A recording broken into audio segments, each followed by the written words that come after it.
مگر بیٹی مولوی صاحب نے کچھ کہنے کے لیے لب ہلانے چاہے، اسی وقت دلاور شیخ اس کے چہرے پر تھپڑ رسید کرتے ہوئے ڈارا۔ بکواس بند کرو بڈھے، شاید تجھے اپنی زندگی کی پرواہ نہیں۔ تناوش بلکتے ہوئے بولی۔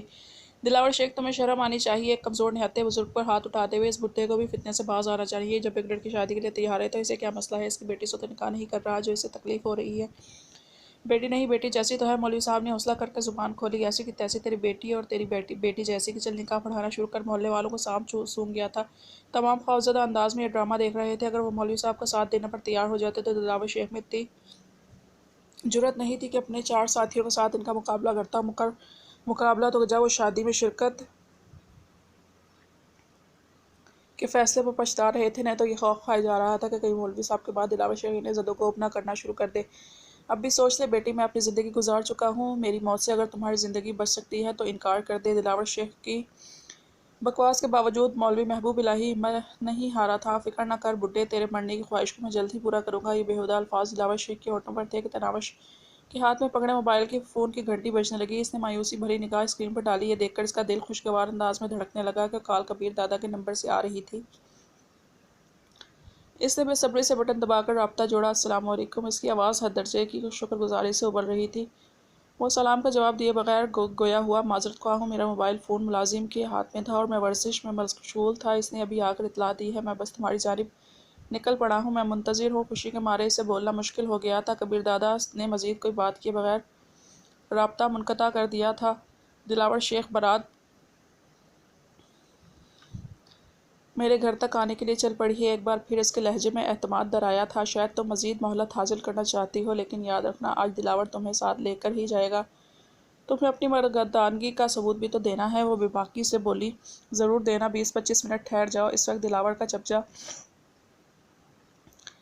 کرندین سر پر مٹھائی کا ٹوکرا لادے دروازے سے نمودار ہوا تھا۔ مٹھائی تقسیم ہونے تک تمہارے یار کا بھی انتظار کر لیتے ہیں۔ تمہیں اگر اس کی موت کے بعد ہی میری بیوی بننا ہے تو مجھے کیا اعتراض؟ زہرخند لہجے میں کہتے ہوئے وہ اپنے آدمیوں سے بولا، چلو بھائی، حاضرین میں مٹھائی تقسیم کرو۔ کیا یاد کریں گے یہ لوگ کہ دلاور شیخ کی شادی میں شرکت کے لیے آئے ہیں اور اب تک پھیکا منہ لیے بیٹھے ہیں؟ جی باس،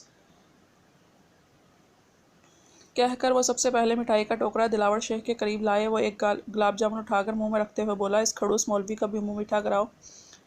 انہوں نے مٹھائی کا ٹوکرا مولوی صاحب کے سامنے پکڑا۔ مولوی محبوب الہی کا جی بالکل نہیں چاہ رہا تھا کہ مٹھائی کو ہاتھ لگائے۔ اسے متذبذب دیکھ کر تناوش بولی، چچا جان بے فکر ہو کر مٹھائی لیں، تمہاری بیٹی کا دلہا چند منٹ میں پہنچنے والا ہے۔ دلاور شیخ نے زبردستی کہا لگایا، دلہا نہیں، قربانی کا بکرا کہو جس نے آج دلاور کے ہاتھوں ذبح ہونا ہے۔ مولوی محبوب الہی نے بے دلی سے مٹھائی کا ایک دانہ اٹھا لیا تھا، مگر اس نے وہ دانہ منہ میں نہیں ڈالا تھا۔ دلاور شیخ کی حرام کی کمائی کھانے کا اس کا کوئی ارادہ نہیں تھا۔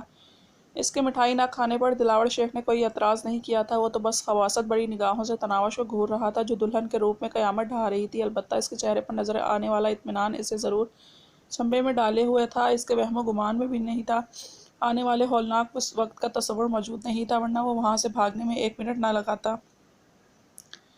اس کے کرندے بامشکل لوگوں میں مٹھائی تقسیم کر پائے تھے کہ بریکوں کی زوردار چرچراہٹ کی آواز ان کی کانوں میں پڑی۔ تناوش کے ہونٹوں پر خوبصورت تبسم نمودار ہوا۔ اس کا دلہا، اس کے خوابوں کا شہزادہ پہنچ گیا تھا۔ تمام لوگ دروازے کی طرف متوجہ ہو گئے تھے۔ ایک جھٹکے سے دروازہ کھلا، اس کے ساتھ ہی کبیر دادا کے قداور وجود نے تناوش کی نظروں کو ٹھنڈک بخشی۔ اس نے اسپورٹس پاجامے کے اوپر ٹی شرٹ پہنی ہوئی تھی جس سے اس کے بازو کی مچھلیاں تڑپتی ہوئی نظر آ رہی تھیں۔ یقیناً وہ اپنی ورزش ادھوری چھوڑ کر تناوش سے کیے وعدہ نبھانے آ پہنچا تھا۔ اس کے عقب میں اسی کے 4 قداور محافظ موجود تھے۔ ان میں سے 2 تو دروازے پر رک گئے تھے جبکہ 2 کبیر دادا کے عقب میں چلتے رہے۔ ان کے ہاتھوں میں جدید رائفلیں تھیں۔ کبیر دادا حاضرین پر نظر ڈالنے کی زحمت کیے بغیر سیدھا تناوش کے قریب پہنچا۔ میں آ گیا ہوں۔ اس کی دھیمی آواز بھی ایسی تھی جیسے بادل گرج رہے ہوں۔ تناوش کو لگا سچ میں اس کا محبوب پہنچ گیا ہو۔ کبیر دادا کا چہرہ ایک لمحہ اس کے چاہت بھری نگاہوں کے حصار میں اپکید رہا۔ اس کے بعد تناوش نے اپنی نگاہیں دلاور شیخ کی طرف موڑیں۔ اس کی ٹانگوں کی لرزش واضح طور پر نظر آ رہی تھی۔ آپ بیٹھے نا، اسے چاہت بھرے لہجے میں کبیر دادا کو بیٹھنے کی دعوت دی۔ اس بات پہ سر ہلاتے اس سے چارپائی پر جگہ سنبھالی۔ دونوں محافظ اس کے عقب میں کھڑے ہو گئے تھے۔ دلاور شیخ، میرا دلہا پہنچ گیا ہے۔ تناوش اس کے قریب پہنچتے ہوئے اطمینان بھرے لہجے میں بولی۔ میں کبیر دادا، وہ میں تناوش سے نظریں چراتے ہوئے کبیر دادا کے سامنے ہاتھ باندھ کر کھڑا ہو گیا۔ کبیر دادا کے چہرے پر ہلکی سی مسکراہٹ نمودار ہوئی۔ سنا ہے تم نے میری ہونے والی بیوی کو کہا ہے کہ اس کے شوہر کو تم اپنے ہاتھوں سے ختم کرو گے۔ چلو میں آ گیا ہوں، اپنی قسم پوری کر لو، مجھے معاف کر دو دادا، میں نہیں جانتا تھا کہ آپ کی منظور نظر ہے۔ معاف کیا، کبیر نے بے پرواہی سے ہاتھ لہرایا، اب جا کر میری بیوی سے معافی مانگو، مجھے معاف کر دو۔ دلاور شیخ نے فوراً تناوش کے سامنے ہاتھ باندھ دیے تھے۔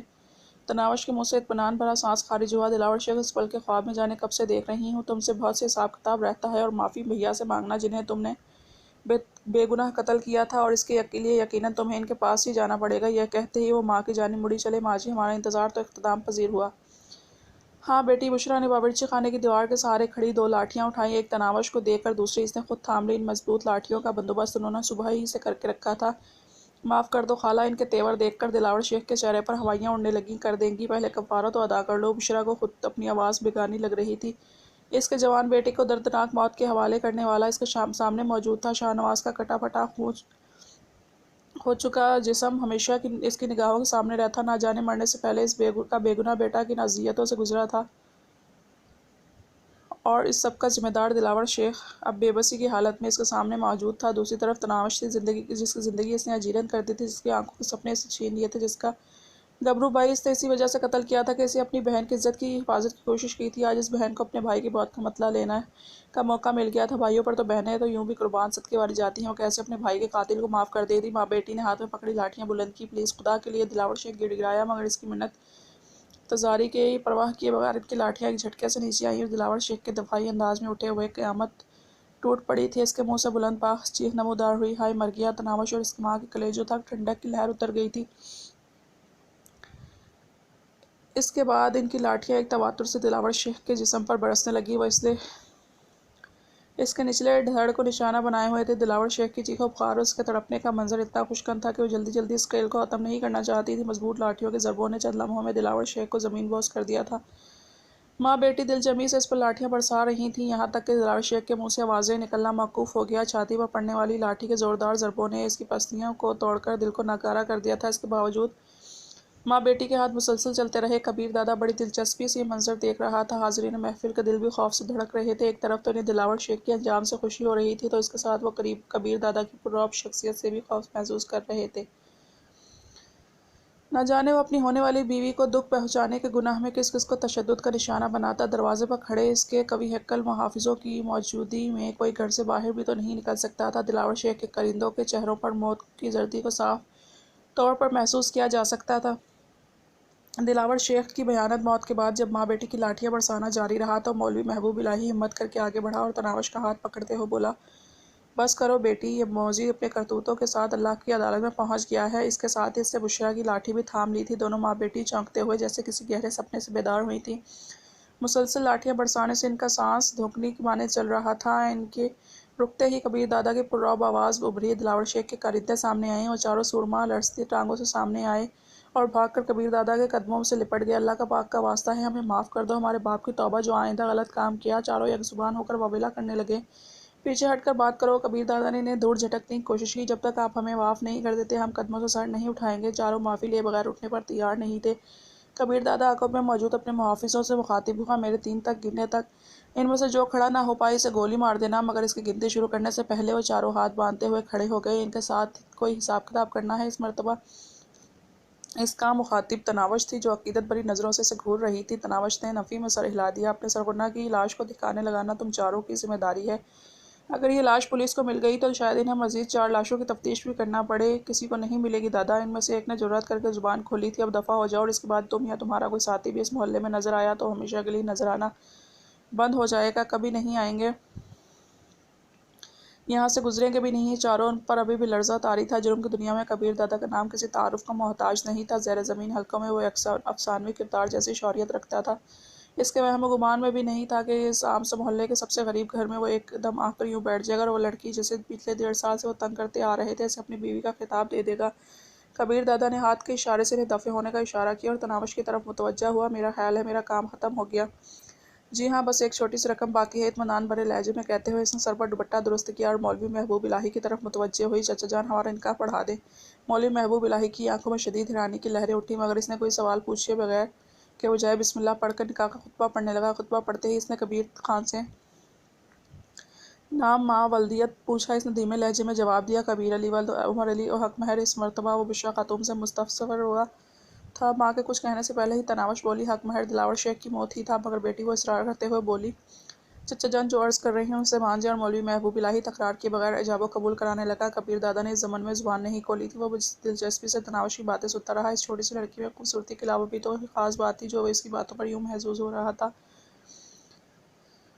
نکاح کی رسم پوری ہوتے ہی وہ کھڑا ہو کر تناوش سے پوچھنے لگا تمہیں لینے کے لیے کس وقت گاڑی بھیجوں؟ میں آپ کے ساتھ ہی چل رہی ہوں۔ وہ پختہ لہجے میں بولی نہیں۔ کبیر دادا نے نفی میں سر ہلایا، رات کے 10 بجے تمہیں لینے کے لیے کار پہنچ جائے گی، اپنے گھر والوں کے ساتھ چند گھنٹے مزید گزار لو، اور کوئی رسم وغیرہ بھی رہتی ہو تو وہ بھی پوری کر لو۔ آخری فقرہ اس نے متبسم ہو کر کہا تھا، اور تناوش کو محسوس ہوا کہ وہ مسکراتے ہوئے مزید اچھا لگنے لگا ہے، مگر اس کے ساتھ یہ بھی حقیقت تھی کہ تبسم اس کے چہرے پر خال خال ہی نمودار ہوتا تھا۔ اس کے رخصت ہوتے ہی مولوی صاحب نے بھی جانے کی اجازت مانگی۔ مولوی محبوب الہی کے سامنے سر جھکاتے ہوئے ممنونیت سے بولی چچا جان آپ کے احسانات ہمیشہ قرض رہیں گے۔ چچا بھی کہتی ہے اور احسانات کا ذکر بھی کرتی ہے، اور پگلی بیٹیوں پر بھی احسان کی نہیں کیے جاتے، ان کا حق ادا کرنے کی کوشش کی جاتی ہے۔ مولوی محبوب الہی اس کے سر پر شفقت بھرا ہاتھ پھیرنے لگی۔ اللہ پاک ہر لڑکی کو ایسا ہی سرپرست عطا کرے، گلوگیری لہجے میں کہہ کر وہ ماں کی طرف مڑی اور اس کے گلے لگ کر رو پڑی۔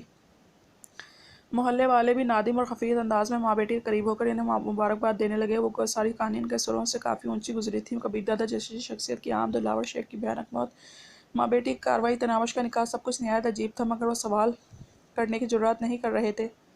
ان کے لیے بس یہ باعث اطمینان تھا کہ کبیر دادا نے دلاور شیخ کے کارندوں کو ہمیشہ ہمیشہ کے لیے ان کے محلے سے دفع ہو جانے کا حکم دے دیا ہے۔ محلے کی عورتوں میں بھی ہلچل مچی ہوئی تھی۔ کئی ایک نے تو دلاور شیخ کا انجام صحن میں آ کر اپنی آنکھوں سے دیکھا تھا۔ تناوش کے شوہر کو دیکھ کر تو ان کی آنکھیں حیرت سے پھٹی رہ گئی تھیں۔ گویا وہ تناوش سے عمر میں کافی بڑا تھا، مگر اس کا رکھ رکھاؤ اور روب و دبدبہ ایسا تھا کہ عمر کا بالکل فرق پس منظر میں چلا گیا تھا۔ سب سے بڑھ کر تناوش کا رویہ انہیں حیرت میں ڈالے ہوئے تھا۔ کوئی دلہن نکاح کے وقت یوں باتیں نہیں کرتی، نہ وہ اپنے حق مہر کے متعلق منہ کھولتی ہے، اور نہ شوہر کو یوں مشورے دیا کرتی ہے، مگر وہاں اتنے عجیب حالات ظہور پذیر ہوئے تھے کہ کسی کے گمان میں بھی نہیں آ سکتے تھے۔ وہ کس کس بات پر حیران ہوتے۔ مولوی صاحب کے جانے کے بعد مرد حضرات بھی وہاں سے کھسک لیے تھے۔ ان کے جانے بعد عورتوں کو کھلی آزادی مل گئی تھی۔ تمام نے تناوش اور اس کی ماں کو گھیر لیا تھا۔ یوں بھی شادی کے دن دلہن مرکزی نکاح ہوتی ہے، مگر وہ تو ایسی دلہن تھی جس نے تمام کے دماغ کو چکرا کر رکھ دیا تھا۔ گھر میں کان پڑی آواز سنائی نہیں دے رہی تھی، کوئی ماں بیٹی کو مبارک دے رہی تھی، کوئی دلاور شیخ جیسے موذی کی موت پر اظہار تشکر کر رہی تھی، اور کوئی اس حیران کن واقعے پر تبصرے میں مشغول تھی۔ غرض جتنے منہ اتنی باتیں، یوں بھی عورت ذات باتیں کرنے کے لیے ہی پیدا ہوئی ہے۔ سننا اس نے کسی کی ہوتی نہیں، اپنی کہے جانا اور دوسرے کی سنے بغیر سر ہلاتے جانا عورتوں کی عادت ثانیہ ہوتی ہے، اور اس وقت وہاں اس عادت کا بھرپور اظہار ہو رہا تھا۔ عورتوں کے سوالات سے بچنے کے لیے تناوش روایتی دلہن کی طرح خاموشی سے گھونگھٹ میں چھپ گئی تھی۔ جو وقت گزر رہا تھا اس کا دل اندیشوں سے بھرتا جا رہا تھا۔ کبیر دادا جیسی شخصیت کے بارے میں اس کی رہی سہی ہمت جواب دیتی جا رہی تھی۔ دلاور شیخ کا انجام تو اس کے تمنا کے مطابق ہو گیا تھا، مگر نہ جانے کبیر دادا اسے کتنا عرصہ اپنے پاس رکھتا۔ یہ بھی ممکن تھا کہ اگلے دن کا سورج طلوع ہونے تک وہ طلاق کے 3 الفاظ اس کے تحفہ لیے گھر کی دہلیز پار کر چکی ہوتی۔ ایسا ہونے کی صورت میں ماں بیٹی لوگوں کے سامنے کیسے کرتے؟ تمام نے یہی کہنا تھا کہ بڑے گنڈے سے اپنی عزت کا سودا کر کے چھوٹے کتے سے عزت بچانے کا کیا فائدہ؟ کیوں نہیں ہے فائدہ؟ سے زور و شور سے اپنی سوچ کی مخالفت کی تھی۔ میں نے اپنے باپ جیسے بھائی کی موت کا بدلہ لینے کے لیے یہ قدم اٹھایا ہے۔ پھر کبیر دادا سے میرا نکاح ہوا ہے، اور نکاح کے بعد ہر مرد اپنی بیوی کے جسم کا حقدار بن جاتا ہے، تو کبیر دادا کو یہ حق کیوں نہیں مل سکتا، اور ہمارے ملاپ کو عزت فروشی کیسے کہا جا سکتا ہے؟ باقی رہی طلاق کی بات، تو وہ تو پہلی رات کی دلہن کو بھی مل جایا کرتی ہے۔ وہ دل ہی دل میں خود کو تسلی دیتی رہی۔ اس کی ماں عورتوں کے سوالات پر یہ سب میرے مولا کا کرم ہے کے علاوہ کوئی جواب نہیں دے پا رہی تھی۔ وہ خود خاموش بیٹھی آنے والے ہولناک وقت کو سوچتی رہی، کبھی خود کو تسلیاں دینے لگتی اور کبھی اللہ پاک سے خیر و عافیت کی دعا مانگنے لگتی۔ کبیر دادا کے بارے میں بھی اس کا دل متضاد قسم کے احساسات کا شکار رہا تھا۔ ایک طرف وہ سوچتی تھی کہ اچھا جتنی جلدی طلاق دے دے اتنی جلدی ہی نارمل زندگی گزارنا شروع کر دوں گی۔ اس کے ساتھ اس کی نگاہوں میں کبیر دادا کا پررعب اور مردانہ وجاہت سے بھرپور چہرہ گھومنے لگا۔ اس نے کسی ایسے ہی کے تو سپنے دیکھے تھے، کوئی ایسا جو زمانے سے اسے سرد و گرم سے بچا سکے، کوئی ایسا جو اس کی طرح بری نظر ڈالنے والے کی آنکھیں نکال سکے، کوئی ایسا جس کا سہارا پا کر دنیا کا ہر خوف اور اندیشہ اس کے دل سے زائل ہو جائے، اور وہ ایسا ہی تھا۔ دلاور شیخ جیسے بوڑھے نے اسے دیکھتے اپنی شلوار گیلی کر لی تھی۔ پولیس کے 5-6 محافظ کے ساتھ پھرنے والے جسٹس کی ٹانگیں سے دیکھنے کوئی اور کیسے اس کا سامنا کر سکتا تھا؟